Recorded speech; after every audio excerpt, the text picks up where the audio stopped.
Halo saudara, kita berjumpa lagi dalam perspektif suatu tinjauan tentang banyak masalah di Indonesia, terutama yang paling menarik, apalagi hari-hari ini, adalah isu politik.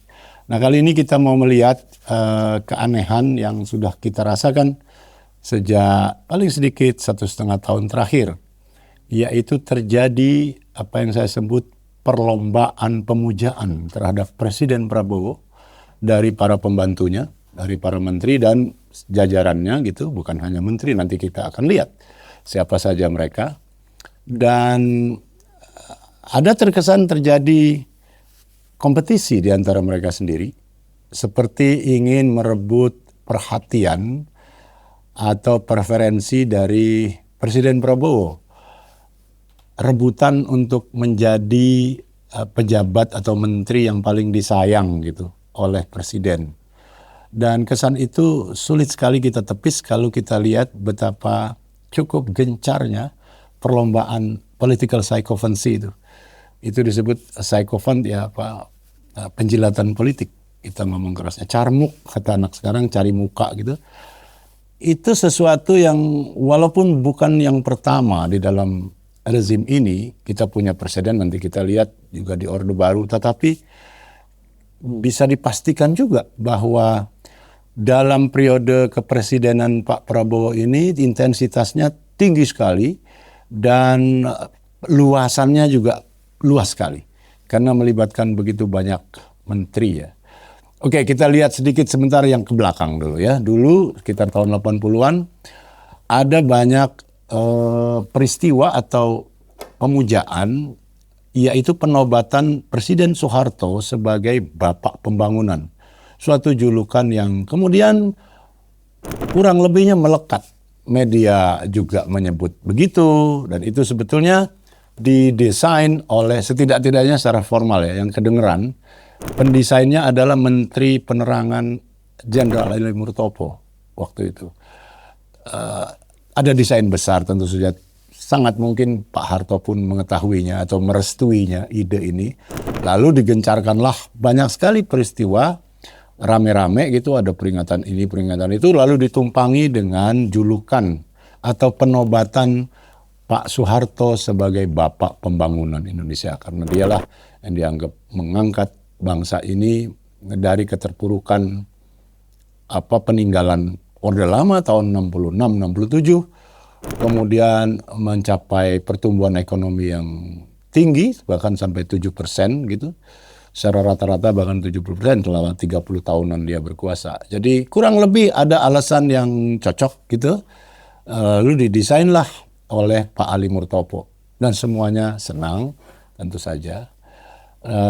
Tapi setelah itu tidak terlalu banyak sebetulnya. Kecuali mungkin juga yang cukup rajin Menteri Penerangan berikutnya atau beberapa kali periode, yaitu Pak Harmoko yang mengantarkannya sampai reformasi 98 ya. Nah, kita tinjau lagi sedikit apa yang dilakukan Pak Harmoko dulu. Pada tahun 1997 menjelang pemilu, Pak Harto masih berkuasa. Pak Harmoko bersama jajaran MPR, waktu itu masih ada utusan golongan dan sebagainya, menghadap Presiden Soeharto dan memohon kesediaan beliau untuk menjadi presiden berikutnya, yaitu untuk periode ke-7. Ya, dari 67 udah 32 tahun lah. Pak Harto tidak langsung mengiyakan. Pak Harto bilang, coba saudara Harmoko gitu kira-kira ya, tolong dicek dulu, ditanya dulu rakyatnya masih mau nggak saya presidenin nih, masih mau nggak mereka menjadikan saya presiden. Nah oke, setelah itu katanya melakukan survei atau apapun namanya, nggak terlalu jelas juga metodologinya. Tetapi Pak Harmoko yang jelas datang dengan kepastian yang sangat meyakinkan bahwa segenap rakyat Indonesia masih menginginkan bimbingannya Pak Harto sebagai kepala negara, sebagai presiden, sebagai pemimpin kita. Dan Bapak Pembangunan yang sudah teruji, bla bla bla, macam-macam. Oke kalau begitu, itu ya, pemilu dia udah siap lagi dan terpilih lagi, betul 97, betul kan gitu, kira-kira. Nah seperti biasa Golongan karya lagi yang menang. Waktu itu ada 3 partai ya, yang 2 seperti pengiring pengantin. Golongan karya sampai saat akhir tidak bersedia disebut sebagai partai politik. Jadi nama undang-undangnya pun Undang-Undang Partai Politik dan Golongan Karya. Jadi seolah-olah golongan karya bukan parpol. Karena citra parpol itu jelek ya sejak tahun 50-an. Jadi golongan karya itu ya orang yang berkarya gitu, pegawai dan sebagainya, bukan politik seolah-olah. Nah, pemalsuan semacam itu berlangsung puluhan tahun dan aman sejahtera dan rakyat semuanya menerima belaka gitu. Jadi undang-undang Golkar. Nah, Golkar sebagai juaranya menetapkan targetnya juga aneh sekali. Ini sisi lain lagi ya, bagaimana kekuasaan dipersonalisasi. Target Golkar waktu itu adalah 70,02%. Waktu itu ketua umumnya adalah Pak Harmoko. Kenapa 70,02? Sebagai target itu angkanya ganjil sekali dan aneh ya. Oh, ternyata adalah merujuk pada tanggal lahirnya Pak Harmoko sendiri. Jadi tanggal 7 bulan Februari itu kalau tahun sekian. Bayangin, jadi tanggal lahir dijadikan target perolehan kursi di partai politik. Begitu overconfidence-nya dia, begitu mutlaknya sistem ini dikuasai gini, sehingga dia menetapkan target berapapun tanpa kajian, tanpa apa, boleh saja gitu. Nah, apa yang terjadi kemudian kita tahu. Setelah menjelang reformasi, Pak Harto terpaksa turun dan yang mengumumkan pertama kali tidak kurang dari siapa? Dari Pak Harmoko sendiri sebagai ketua DPR yang mengumumkan di gedung DPR di bawah tekanan macam-macam gitu. Satu lagi Pak Hartono namanya, dulu Kepala Staf Angkatan Darat. Pada masa itu menjelang reformasi dia menjadi Menteri Dalam Negeri. Nah, waktu itu kampanye demonstrasi udah banyak sekali di mana-mana. Saya dan teman-teman pernah mencatat, merekam gitu.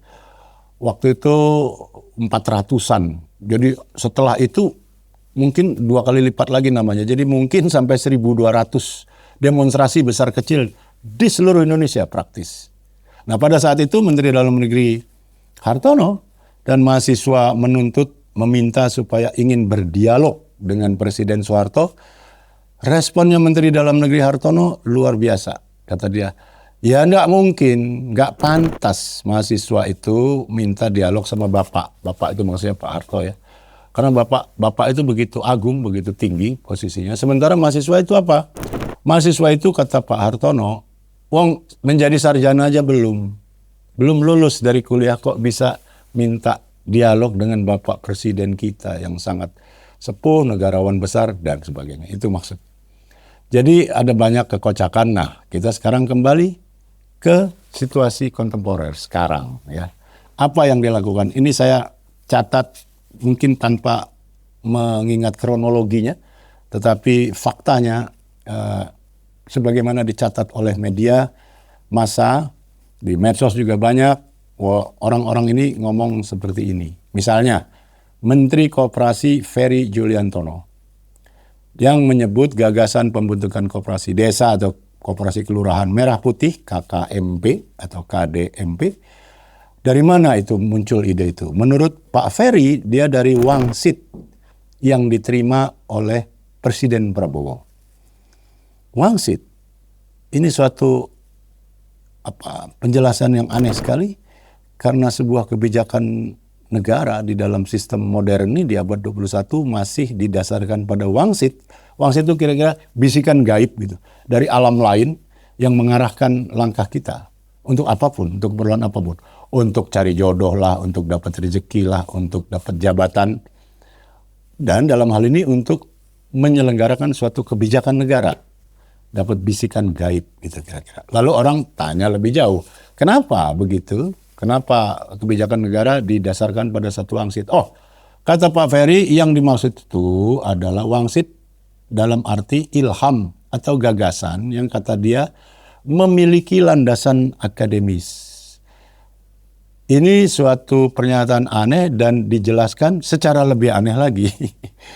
Artinya kalau landasannya akademis ya bukan wangsit ya. Bilang aja studi kelayakan atau feasibility study atau survei atau apapun. Ada begitu banyak metode penelitian modern ya yang sudah teruji di mana-mana dan itu pasti kita bisa lakukan juga gitu. Dan kenapa itu tidak dilakukan? Nah, jawabannya itu rupanya diidentikan dengan wangsit. Maksud saya ini semakin ngelantur gitu penjelasannya. Saya mohon maaf pada sahabat saya Pak Ferry, tapi mau nggak mau kita harus mengkritiknya. Ada juga Menteri Pertanian Amran Sulaiman. Ya, dalam sejumlah pidatonya dia menyebut bahwa keberhasilan peningkatan produksi pangan dan target swasembada adalah hasil keberanian, hasil visi, dan arahan langsung Presiden Prabowo. Di dalam kenyataan, sangat mungkin ini betulan. Nggak mungkin seorang pejabat setingkat menteri atau apapun di bawah presiden sudah pasti harus menunggu arahan. Atau setidak-tidaknya dia bertanya. Itu kira-kira metode pengambilan keputusan yang umum ya. Kalau seorang menteri punya ide, dia harus ngomong dulu sama presiden. Bab, boleh nggak begini-begini. Kalau Pak Presiden bilang go atau no go, dia turut. Jadi sudah pasti melibatkan presiden. Nah, masalahnya adalah kenapa Pak Amran Sulaiman merasa perlu menegaskan tentang keberanian, visi, dan arahan langsung Presiden Prabowo. Saya kira dalam kerangka yang saya sebut di awal tadi, yaitu untuk cari muka, gitu kira-kira ya. Ada political psychophant namanya ini. Berikutnya ada Raja Juli Antoni, Menteri Kehutanan ya. Kata dia Presiden Prabowo Subianto yang telah memberikan perintah dan instruksi yang clear bahwa hutan sebagai sumber daya alam hendaknya tidak hanya dikuasai oleh orang-orang berpunya saja, tapi didistribusikan kepada rakyat-rakyat kecil dan para petani hutan kita. Lagi-lagi ini juga stating the obvious sebetulnya. Tanpa arahan seorang presiden, sangat mungkin seorang menteri apapun, bidang apapun, tidak akan berani mengambil kebijakan apapun gitu. Terutama yang besar-besar ya dalam hal ini. Dan tentu saja dalam kasus Raja Juli Antoni ini ironinya luar biasa karena di masa Pak Jokowi dulu dia dan partainya waktu itu Partai Solidaritas Indonesia sampai menobatkan Prabowo sebagai tokoh politik terburuk apa gitu segala macam dan menyebutnya pecundang lah macam-macam gitu dan suatu ejekan yang luar biasa terhadap Pak Prabowo Subianto sebelum dia jadi presiden. Nah sekarang setelah jadi presiden rupanya dia baru sadar ya bahwa Pak Prabowo itu justru bukan tokoh terburuk tetapi tokoh yang benar-benar sangat terbaik dan mampu mengarahkan kebijakan yang begitu hebatnya. Ya, alhamdulillah Pak Raja Juli kemudian siuman, insaf gitu, tahu apa yang sebenarnya. Berikutnya ini juga Zulkifli Hasan. Sekarang beliau adalah Menko Pangan. Menurut Pak Zulkifli Hasan yang biasa dipanggil Zulhas, bangsa Indonesia ini beruntung sekali karena mempunyai tokoh besar seperti Pak Prabowo. Karena Pak Prabowo dapat menafsirkan keinginan para pendiri bangsa, the founding and fathers and mothers, melalui sejumlah programnya yang gemilang gitu. Kata dia, terus terang ya kita ini beruntung. Masih ada Pak Prabowo Subianto, satu-satunya kata dia selama 20 tahun saya lihat yang paham betul bagaimana para pendiri negeri ini menggambarkan, mencita-citakan, menginginkan Indonesia bentuknya seperti apa. Beliau itu paham betul. Yang dimaksud adalah Prabowo Subianto. Meskipun hal yang sama, tampaknya substansinya bisa diterapkan juga pada presiden sebelumnya. Atau presiden berikutnya, karena seandainya dia masih bisa jadi menteri. Jadi semuanya masih dalam kerangka itu. Ya. Pak Sugiono, lain lagi, seorang menteri luar negeri yang sangat pasif, ya, yang sampai hari ini belum juga mengemukakan sedikit pun policy brief, ya, hampir 2 tahun, yang dikeluhkan banyak orang, termasuk oleh Pak Dino Patijalal. Waktu itu ada 17 duta besar luar negeri yang belum juga bisa bekerja karena belum menyerahkan credential, itu prasyarat utama, untuk berdinas di negeri ini. Dan ada yang sampai 8-9 bulan menunggu. Dan Pak Menlunya seolah-olah tidak ada kejadian. Begitu juga dubes-dubes kita yang sedang pulang ke Indonesia, ada beberapa belas mungkin, berharap pengen ketemu langsung dengan Pak Menteri Luar Negeri untuk dapat arahan penting bagaimana mereka menjalankan misi diplomasi Indonesia di luar negeri, belum juga punya kesempatan untuk ketemu dengan Menteri Luar Negeri Sugiono. Dan Sugiono juga punya opini atau kesaksian yang mengharukan, yaitu bahwa kata dia banyak sekali pemimpin negara asing dan dunia yang memuji pidato Presiden Prabowo Subianto seperti saat sidang umum PBB gitu. Di mana kata dia waktu itu dia menerima banyak pesan elektronik berisi apresiasi langsung atas isi pidato tersebut. Yang dimaksud saya kira adalah para diplomat asing itu banyak sekali kata dia mengirim WhatsApp kali ya, pesan WhatsApp atau berbagai saluran lain, kita nggak tahu karena dia nggak sebut, kepada Menteri Sugiono yang memuji-muji hebatnya pidato Pak Prabowo di sidang umum itu. Gitu. Dia merasa perlu menegaskan ini. Jadi makin kelihatan ya terjadi kompetisi. Nah, ada juga yang mungkin orang bilang agak ekstrim ya, agak melampaui. Namanya Pak Budiman Sujatmiko. Seingat saya ini seorang jabatannya itu utusan presiden atau sesuatu semacam itu yang mengurusi pembasmian atau pemberantasan kemiskinan gitu. Pokoknya mau mempercepat pemberantasan kemiskinan di Indonesia ini. Bukan menteri, tapi tampaknya selevel menteri, bukan wamen, selevel menteri, tapi kayak kepala badan. Apa katanya? Kata Pak Budiman Sujatmiko, siapapun yang berupaya menggagalkan program pengentasan kemiskinan pemerintah, seperti program yang dijalankan Presiden Prabowo Subianto, itu artinya sama dengan melawan misi luhur para nabi. Jadi kata dia, misi presiden itu setara dengan misi kenabian, itu maksudnya. Sehingga kalau melawan atau menentang atau mengkritik kebijakan Pak Prabowo, maka itu sama saja, identik dengan melawan misi kenabian.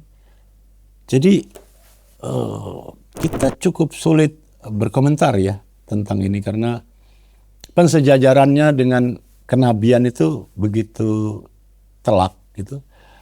Kita kesulitan memberi komentar. Apa yang harus dikomentari gitu? Kalau pernyataannya sudah sebombastis itu. Gitu. Jadi saya kira Pak Budiman sebaiknya mengurangi keberlebih-lebihannya yang berlebihan itu. Tapi itu faktanya ya. Nah, yang tidak kurang lucunya adalah menteri yang barusan diangkat berapa bulan, yaitu Menteri Lingkungan Muhammad Jumhur Hidayat. Ya, dulu aktivis berat ini dan kemudian jadi pemimpin gerakan buruh yang kuat, yang hebat, pengikutnya banyak. Dan dia baru-baru ini sambil menangis terseduh-seduh menegaskan bahwa program MBG, makan bergizi gratis itu luhur dan mulia sekali gitu ya. Jadi kalau ada yang mengkritik, dan itu bagi dia hal yang kelewatan banget gitu. Karena dia tidak mengerti bagaimana mungkin program yang begitu luhur mulia, yaitu memberi gizi yang baik dengan gratis gitu bagi puluhan juta anak-anak kita sendiri, anak-anak Indonesia. Kenapa harus dikritik, dikecam dan sebagainya. Kata dia ya kalau ada dalam pelaksanaannya ada penyimpangan ini dan itu silakan dikritik aja. Tetapi kalau ada orang yang sampai menghujat atau mengecam programnya sendiri, sesuatu yang luhur itu, maka kata dia mereka itu akan berhadapan dengan saya. Gitu. Itu suatu pernyataan yang heroik sekali, tentu saja, dan dalam bahasa sekarang dia yang seperti pasang badan untuk satu program yang bisa dibilang tidak ada urusan sedikit pun dengan lingkup kerja atau tupoksinya sebagai Menteri Lingkungan. Tetapi saya kira dalam kerangka tadi, karena ini ada kompetisi pemujaan, maka orang seperti Pak Jumhur atau mungkin siapa lagi yang lain itu sudah tidak terlalu pusing tentang tupoksinya.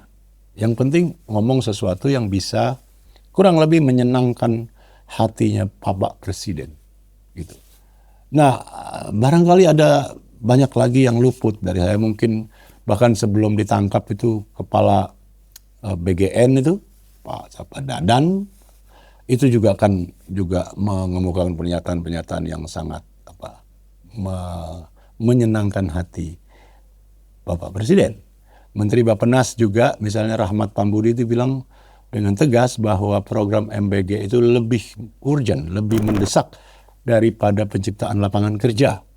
Jadi pembandingannya itu luar biasa mengejutkan juga. Tapi itu yang mereka lakukan. Lalu ada orang yang sekarang sudah berhenti ya, mengundurkan diri atau apa dari kursinya, yaitu Ibu Deyang. Ibu Deyang ini dengan menangis yang sangat memilukan, itu menyatakan bahwa betapa orang-orang itu sampai hati mengkritik atau mengecam Bapak Prabowo. Padahal Pak Prabowo itu jauh dari kesan yang seperti dikritik oleh banyak orang itu. Karena kata dia, saya ini 14 tahun ikut Pak Prabowo dan melihat dari dekat, dia tahu bagaimana hatinya Pak Prabowo yang sangat baik menurut dia. Sehingga kalau Pak Prabowo dikritik, apalagi dalam kerangka MBG atau apa, atau isu yang lain, kebijakan yang lain, maka dia sangat sedih sekali, sangat sakit hati gitu. Kok dia bilang itu ucapannya, kalau saya kutip langsung, kok orang-orang itu setega itu, begitu tega gitu, mencerca Pak Prabowo, padahal Pak Prabowo begitu baik. Menarik juga bahwa Deyang ini lebih concern pada reputasinya Bapak Prabowo sendiri daripada integritas atau reputasi programnya. Jadi mau MBG apa maksud dia, kalau MBG apa mau dikritik apa silakan saja, tapi jangan sentuh Pak Prabowo-nya dong, gitu kira-kira, karena beliau begitu baik gitu. Dia nangis terseduh-seduh dan kita ikut terharu melihat betapa pilunya, tangisannya gitu. Dan sekarang dia sudah pergi, katanya sakit lalu berobat ke luar negeri, nggak terlalu jelas lagi. Dan tentu saja silih bergantinya peristiwa begini cepat, maka dalam waktu singkat saya kira Ibu Deyang juga akan dilupakan sejarah, dilupakan warga. Nani S. Deyang nama lengkapnya. Nah, jadi itulah kira-kira beberapa orang, dan saya yakin masih ada lagi beberapa yang luput ya, baik di level yang sama maupun yang agak di bawah, belum lagi juru bicara ini, juru bicara itu yang juga sering mengemukakan logika-logika yang cukup ganjil. Semuanya dalam rangka membela junjungannya, yaitu Bapak Prabowo Subianto sebagai presiden, sebagai kepala negara, sebagai bapak yang mengangkat mereka di dalam posisi kenegaraan sekarang ini. Gitu. Sesuatu yang pada hemat saya tidak perlu sejauh itu sebetulnya ya. Betapa ini sesuatu yang impersonal sebetulnya. Kita sudah memilih jadi negara modern, negara republik, ya, bukan kerajaan. Sanjungan-sanjungan semacam itu hanya valid atau hanya bisa ditoleransi ya. Bahkan dengan kacamata sekarang, jika dia misalnya kerajaan, itu yang terjadi di kerajaan Iran ya, dengan Shah Iran sebelum revolusi 79, semua juga begitu. Atau republik-republik otokratik atau negara-negara otoriter atau totaliter. Misalnya di Timur Tengah itu ada banyak, misalnya Pak Saddam Hussein dulu itu dikasih julukan macam-macam. Posternya besar-besar, praktis ada di sentro negeri itu. Pak Anwar Sadat di Mesir dan kemudian penggantinya Hosni Mubarak, Marsikal Hosni Mubarak juga begitu. Pas saya pernah ke sana, pas dia lagi presiden gitu, saya lihat di seluruh airport pun posternya besar-besar gitu, sehingga ada guyonan kalau pemilu sebentar lagi ini pasti Pak Saddam dan Pak Hosni Mubarak juga menang karena poster-posternya ikut nyoblos banyak sekali. Nah, jadi di dalam konteks negara kita, negara kesatuan Republik Indonesia ini, saya kira hal-hal semacam itu layaknya tidak ada gitu. Atau setidaknya kalau sudah terlanjur seperti sebagian potretnya saya gambarkan di sini, sudah dihentikanlah sebaiknya ya.